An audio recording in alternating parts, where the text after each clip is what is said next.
Dobrodošel v dnevnem podkastu, kjer raziskuješ najpomembnejša vprašanja življenja skozi misli in nauk starih stoikov, kot so Seneca, Epiktet in drugi. Vsak dan ti prinaša novo lekcijo o življenju, prilagojeno za človeka v modernem času. Današnja stoična misel je od Seneca o mirnosti uma. Kakšen smisel ima imeti nešteto knjig in knjižnic, katerih naslovi bi težko prebrali v življenju? Učeči se ni poučen, ampak obremenjen z veliko količino, in bolje je posejati semena nekaj avtorjev, kot biti raztresen zaradi mnogih. Konec citata. Sledi kratka razširitev te misli za modernega človeka. Senekova misel nas opominja, da se kvaliteta znanja, ki ga pridobimo, pogosto bolj poveže s poglobljenim razumevanjem nekaj avtorjev, ne z neskončnim brskanjem po množici virov. Nasprotuje ideji, da moramo prebrati vse, kar je na voljo, da bi bili poučeni.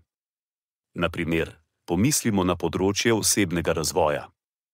Na voljo je na tisoče knjig, blogov, podkastov in seminarjev, ki vse obljubljajo, da nam bodo pomagali doseči srečo, uspeh ali notranji mir. Vendar pa lahko preveč informacij povzroči občutek preobremenjenosti in zmedenosti. Namesto tega bi se lahko odločili za poglobitev v delo nekaj izbranih avtorjev ali mislecev. Tako bi lahko razvili globlje razumevanje njihovih idej in pristopov in jih dejansko uporabili v svojem življenju. Senekova modrost je še posebej pomembna v današnji informacijski dobi, kjer imamo dostop do skoraj neomejenih virov znanja. Spominja nas, da je včasih manj več.